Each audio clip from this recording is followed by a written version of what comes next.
I'm Jordan Hadfield. This is Faster Film Critic. Today we're talking A Complete Unknown with Kolter and Chase Fugel. A Complete Unknown is a 2024 musical docudrama directed by James Mangold. The film stars Timothy Chalamet, Edward Norton, and Elle Fanning. If you're a Bob Dylan fan, you gotta get in. We're going cinephilin'.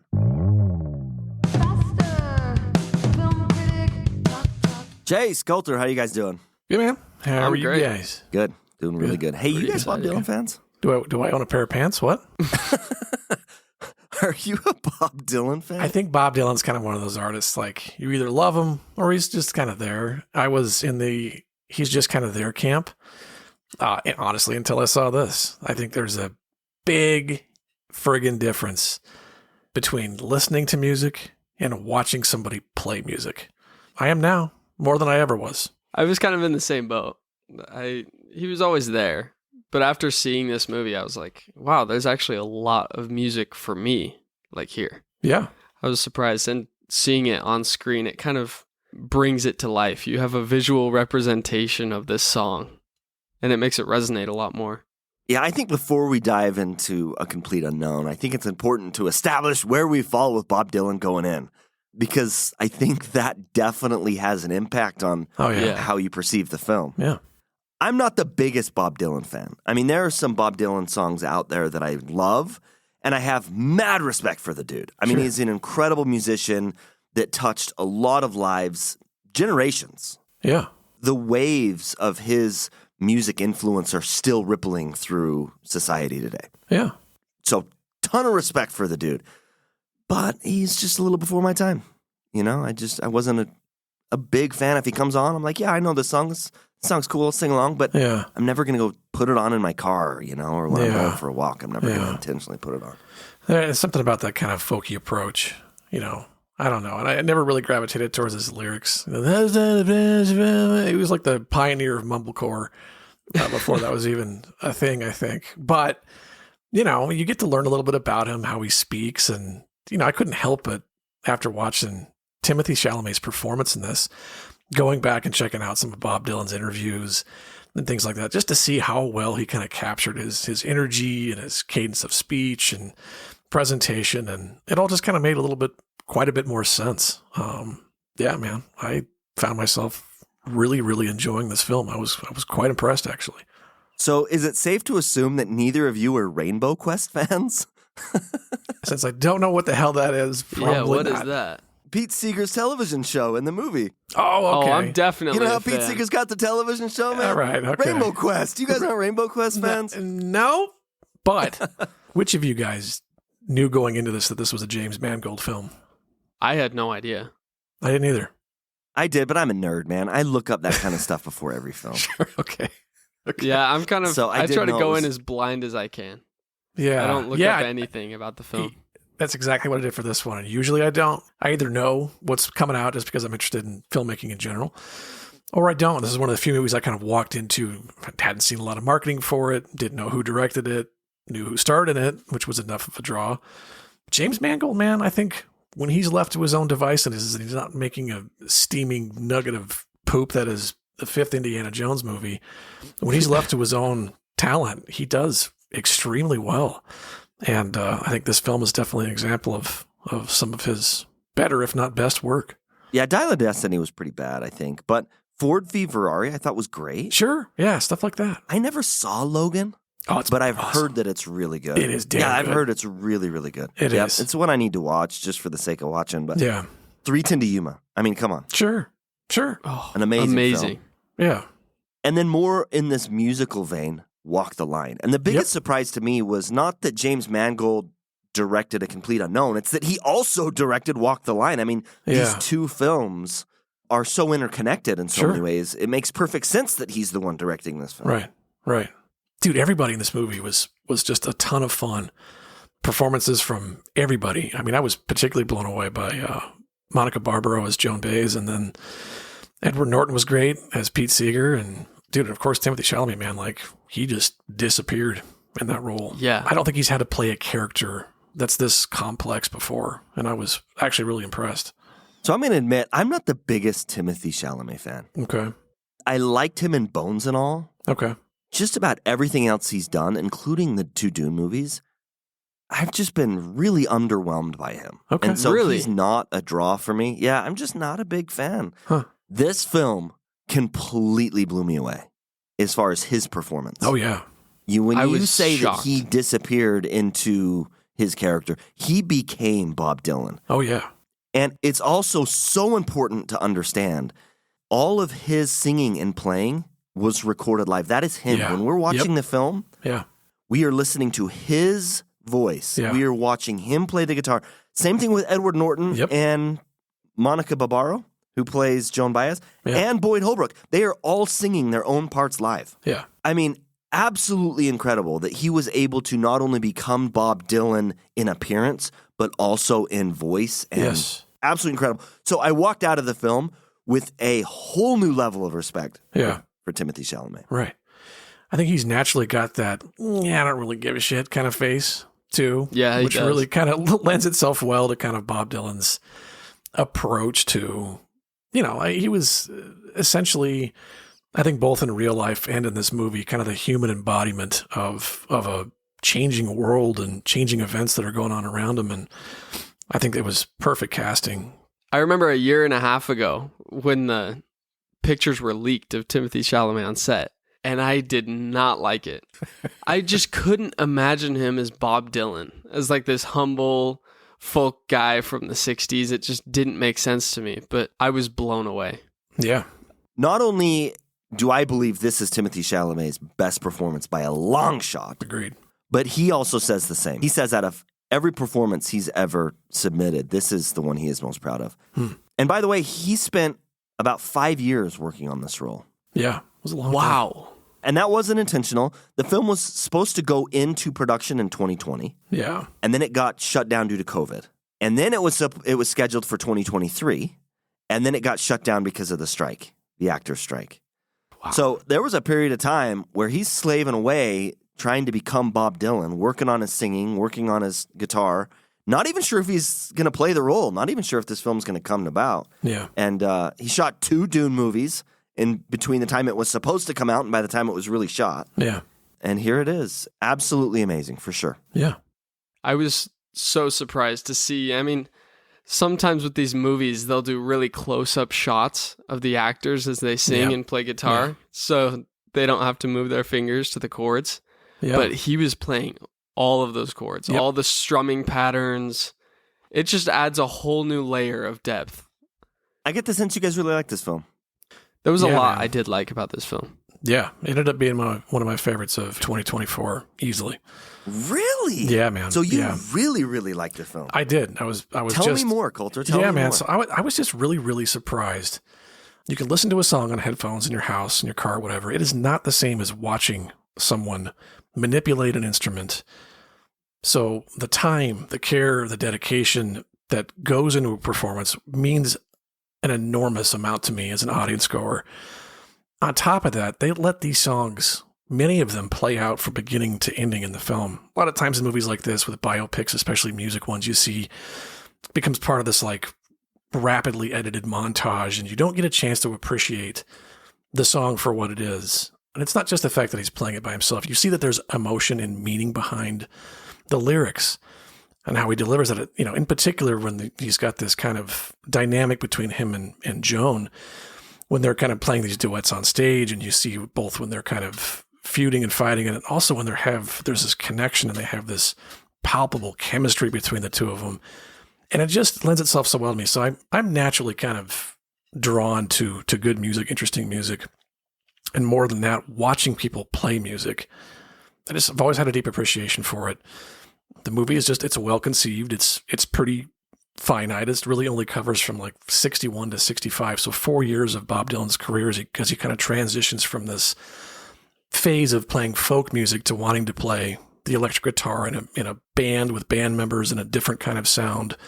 But the story of that shift and that evolution in his art, but it wasn't over bloated. It was effectively portrayed as being in the 60s, and it felt like it. It was, if I can sit there for 2.5 hours in any story and be completely immersed, it felt like I just spent 2.5 hours in a different world with people that I don't know, that I get to know. That's a top shelf experience for me, always. So Yeah, dude, that's great. You know, you talk about his lyrics and how impactful they were. Yeah. He won a Nobel Prize in literature. Yeah, there was a mention of that in the credits. I had no idea. Yeah. And he didn't even show up to the ceremony. Yeah, That's true. He didn't show up to the ceremony. Yeah. Let me tell you my experience in this film. Okay. Comes on. I'm watching it. Uh-huh. I'm enjoying it. Okay. Blown away by Timothée Chalamet. Sure. Immediately, the first thing that just blew me away was his voice. As soon as he just started talking, Yeah. I was like, wow. Yeah. That's Bob Dylan right there. Yep. Right? Yeah, and then he starts singing, and I'm just like, holy cow, this is Bob Dylan I'm listening to. And then that kind of wore off. Okay. That surprise and that excitement. And then at some point in the film, I look down at my watch. Okay. And I realize, holy crap, I've got an hour and a half left of this film. Sure. Really? I did not feel that. I absolutely appreciate the performances. We've talked a lot about Timothée Chalamet, but Edward Norton was also absolutely fantastic. I mean, in many ways, he's the heart and soul of this film, Sure. right? Yeah. My problem with the film was it was too much song. Huh. There wasn't enough about Bob Dylan's person. Okay. For example, in so many scenes of the film where he's not on stage, he's still singing and playing his guitar. Right. I mean, when he wakes up at Pete Seeger's house, the first thing he's doing is playing his guitar and singing it. He's at his apartment with Sylvie Russo, and he comes walking down the hall and he's singing and playing his guitar. And there's a scene of them in the bedroom and he's singing and playing his guitar. And then later in the movie, he goes to Joan Baez's house. And what is he doing? He's writing music. He's singing, he's playing his like the whole thing was music. And I wanted to know more about Bob Dylan. I don't know really any more about Bob Dylan himself now than I did before the movie started. And I understand Bob Dylan is a very aloof person. He's very mysterious. Right. People don't know who Bob Dylan is. And so I hear the argument, well, we're not going to try and put Bob Dylan in a box, to use a phrase that is so often used in the film. We're not going to try and evaluate his personality, psychoanalyze him, and try and decide for ourselves who he is and portray that to you. I get that. Todd Haynes did this to some degree in his film I'm Not There. And although I wasn't a big fan of that film either, I thought he did an incredibly creative job of portraying this by using different people to represent Bob Dylan. There's like 5 or 6 different actors that all represent a different period in Bob Dylan's life. By the way, Cate Blanchett plays Bob Dylan in this film. She is absolutely incredible as well. Yeah. She's amazing in this film. Before the Timothée Chalamet's performance, she was Bob Dylan. Now it's going to be an interesting debate to see who plays the better Bob Dylan between the two of them. But the film just felt like all music and no substance. The film felt a little bit empty to me. From a music perspective, if you love Bob Dylan, you're going to love this film. Yeah. But if you're going into this to learn something, I don't know that you do. I don't know that there's anything there. Yeah. I think it's important to note that it's maybe a little bit more subtle in this movie. Yeah. I took it that Bob Dylan didn't really know who he was. He's just an obsessed artist, a contrarian. There's that scene in the elevator where he walks out of the room with all the business guys, whatever, and he's like, all of them want me to be a different person. And the guy asks, well, who do you want to be? Or something along the lines of that. And he just says, whatever they don't want me to be. And I think the whole movie is him finding meaning and doing what other people don't expect of him, or just being a trailblazer. Bob Dylan was definitely a trailblazer, and I hear what you're saying. He definitely was moving in directions that he felt people didn't want him to go, a.k.a. the Newport Folk Festival, and we'll talk about that in a minute. But I understand all of that, right? But I still felt like the film was largely empty. Like what the film offered me was music. What the film didn't offer me was a cinematic depiction that drew me into Bob Dylan. That's what the film was lacking for me. For example, Walk the Line. I had a new connection with Johnny Cash. That film was incredible. Bohemian Rhapsody is a great film about Freddie Mercury. And I learned something about Freddie in that film. And I connected to him in a way that I had never connected to him before. And his music in a way I'd never connected before. Elvis with Austin Butler. Elvis was a little bit weaker to me. I felt like Elvis was more about Elvis's manager than it was about Elvis himself. And so I've got some criticism there. But Austin Butler was amazing, and I still connected to Elvis in that film. Huh. Straight Outta Compton is another one. I mean, Straight Outta Compton's a great film that I learned so much about these musicians and these artists, and I connected to them in a way that I hadn't before. Being a musician, I'm familiar with the music. And so I feel like I've connected with Bob Dylan to some degree through his music. Yeah. And I didn't connect to him anymore in this film. That's funny. And so I just left like, the performances were incredible. Yeah. But the film itself didn't captivate me. That's funny, man. You just hit on something that I was going to ask you about. So, you play instruments, Jordan. You play bass, you play guitar, kazoo, ukulele, wooden spoons. I play drums first, wooden spoons second, but the kazoo's where my heart's at. So, because the movie is kind of got some purity in that sense, where it's more about the music, it's funny to me that it struck you in that way. Like, I'm surprised that it didn't permeate you in a different way because, one, the music is presented in kind of its natural form, like it's allowed to play out, which I loved it. And two, I loved it too. Yeah, because Bob Dylan is such an enigmatic guy that the movie kind of honors that in this weird way, and where it's not interested in kind of over explaining his story or kind of, you have no idea what inspired him, motivated him, brought him to the point in which the movie begins, where he just gets out of this car in the middle of a city that you assume he's never been in to go meet one of his idols, Woody Guthrie, which is why so much of that worked for me, is that it wasn't interested in kind of explaining. It was more interested in kind of telling the story between this shift between playing acoustic to electrical guitar in a band. And I don't know, it's just interesting to me that as a musician, that's the thing that kind of not bugged you, but that you didn't dig. Sure, but there's 45 minutes of music in here. Sure. And if, like you say, this is about the music, what was the other hour and a half? Mumbling. Profuse mumbling.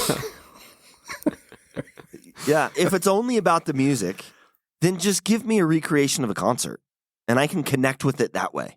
I can connect with the music there. I saw there was a lot more than music there. Yeah, please tell me what I missed. What did you pick up on that I didn't? To see the contrast of Bob Dylan and these other artists at the time.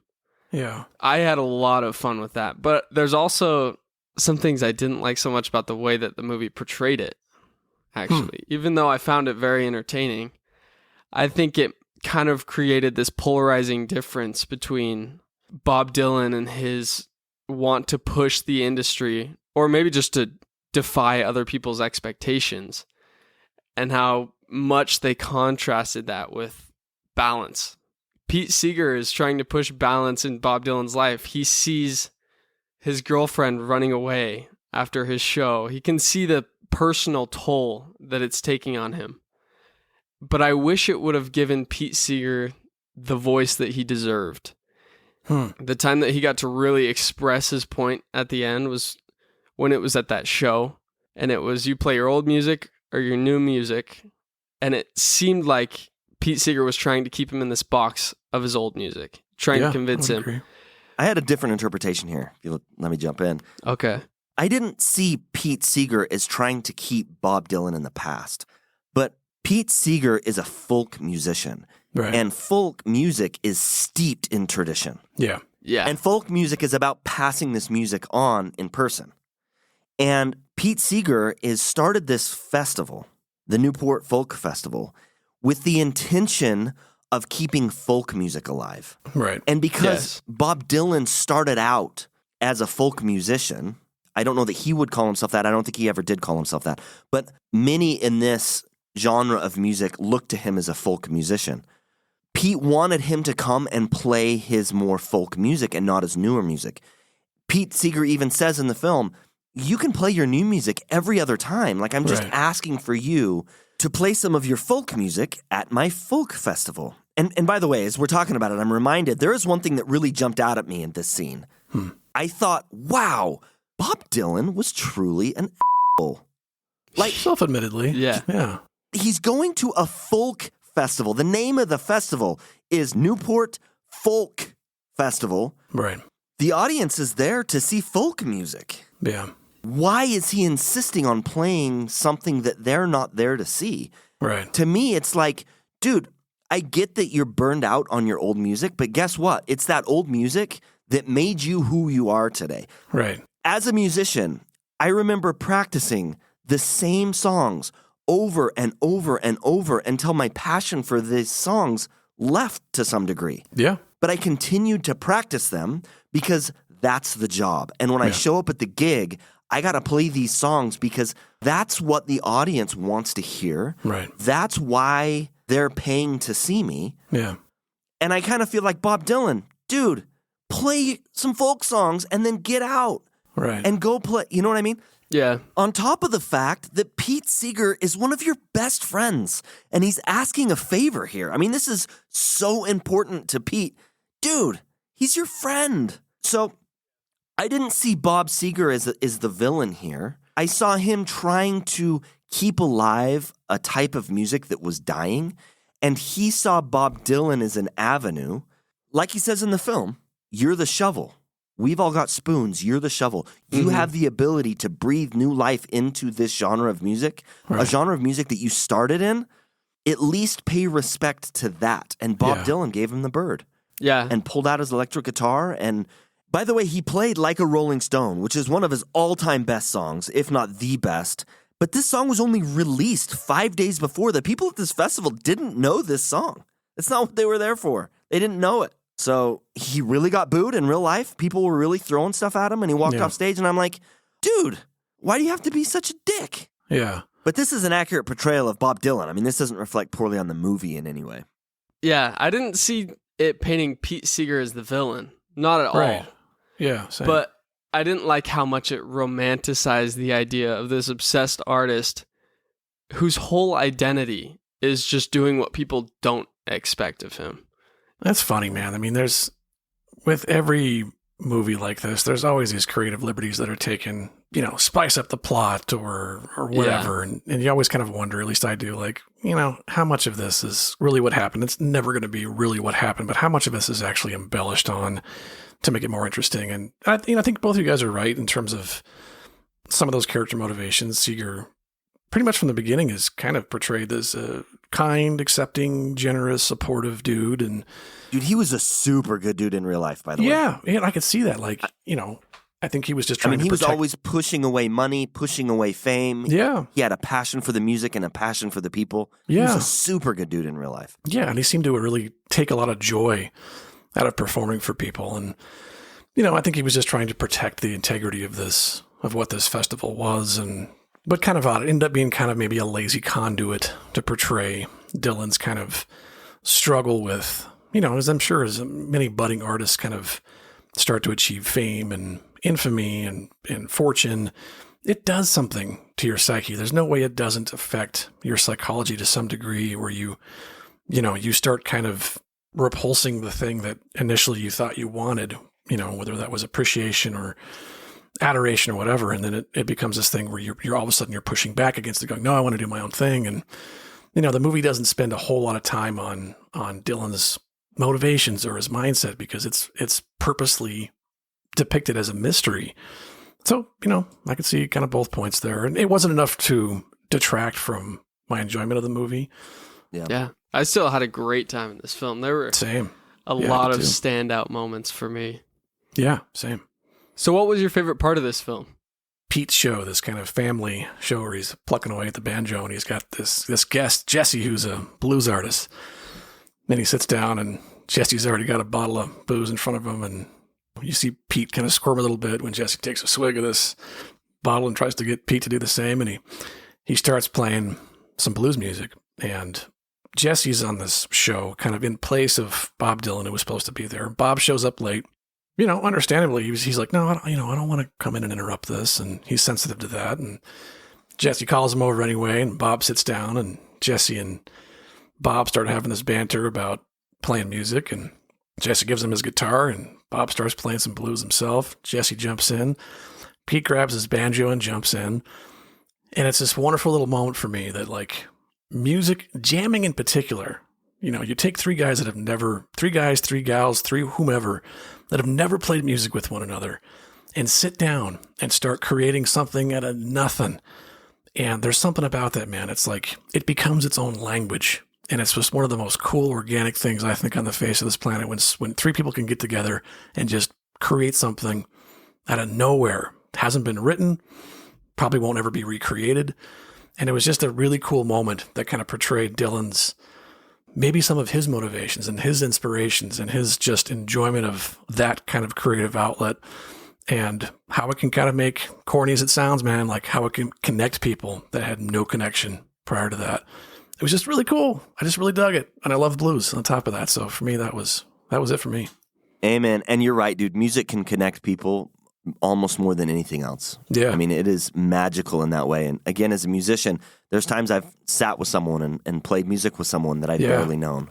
And it truly is like a conversation. Like it's you cool. can truly communicate with other musicians through your music. Yeah. You reference it as a language, and you're absolutely right. It is a language. It is a musical language and a language of love for most people, as it should be. And I think that was very well represented in the film, for sure. Yeah, yeah. My favorite scene was just about any scene with Johnny Cash in it. Johnny Cash is the bigger musician. This film may be about Bob Dylan, but Johnny Cash is the bigger musician. Yeah. And if he's on screen, man, I am paying attention. Right. There's the scene in particular where Johnny Cash comes out and he's super drunk outside of the hotel. Right. Bob asks for a cigarette and he slams the whole pack and gets in his car and he's trying to back out and runs into everybody and then jumps out and acts like nothing and offers Bob Dylan a bugle. Yeah. He holds the bugles, man. I laughed the hardest in that scene for sure. Yeah, dude, Boyd Holbrook, I didn't even recognize him in that role. He was just, dude, everybody in this movie is amazing. And they all play their own instruments. They all sing. It's very, very impressive. I heard a rumor, and I don't know if this is true or not, but I heard a rumor that back in 2020, when they were originally going to shoot the film, they were going to bring in Joaquin Phoenix to play Johnny Cash again. Oh, that's interesting. Okay. Which would have been really cool. And I don't know if there's any truth to that at all. But again, Joaquin Phoenix walks out on set as Johnny Cash, and man, I've forgotten all about Bob Dylan. I'm paying attention to Johnny Cash in that moment. Yep. Chase, what's your favorite scene? There were a handful of moments from this movie that I loved. The one that stood out to me the most was probably when the Cuban Missile Crisis was being broadcasted on TV. And everybody was trying to get out of the city, really hectic, and then it shows Bob Dylan. And we follow him as he walks through the street with his guitar. We don't really see where he's going, but he looks very calm. And the film juxtaposes that with Joan. We see her frantically trying to get out of the town, trying to hail taxis, just to do whatever she can as these people are all fleeing, going crazy. And then she wanders on this bar and she hears Bob Dylan's voice and his guitar from the inside.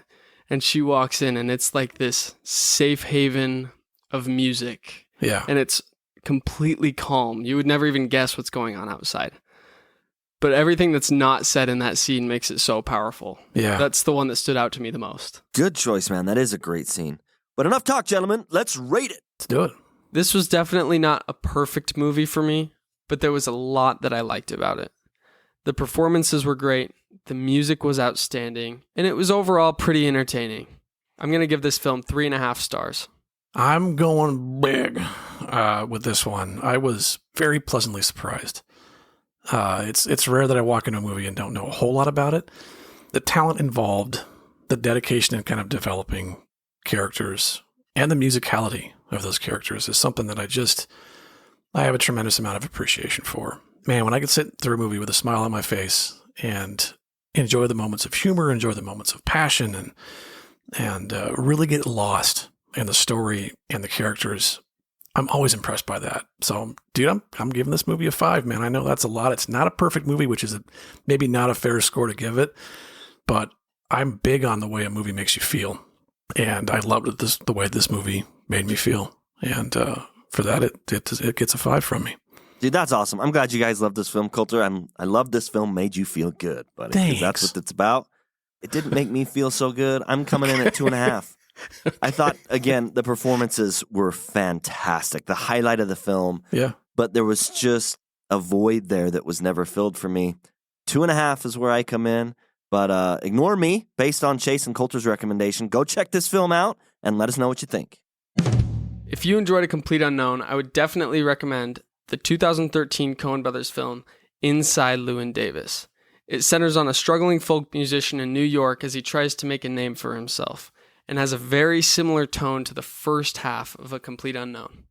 Thank you for listening to Faster Film Critic, and please join us next week when we discuss Juror Number 2. Warner Brothers did Clint Eastwood dirty on this film, and we're going to talk about it. You can also follow us on Letterboxd, Cinetrack, and Instagram. Email us at fasterfilmcritic@gmail.com. Hit us up with questions, comments, feedback, review requests, and don't forget to share this episode with your movie-loving friends.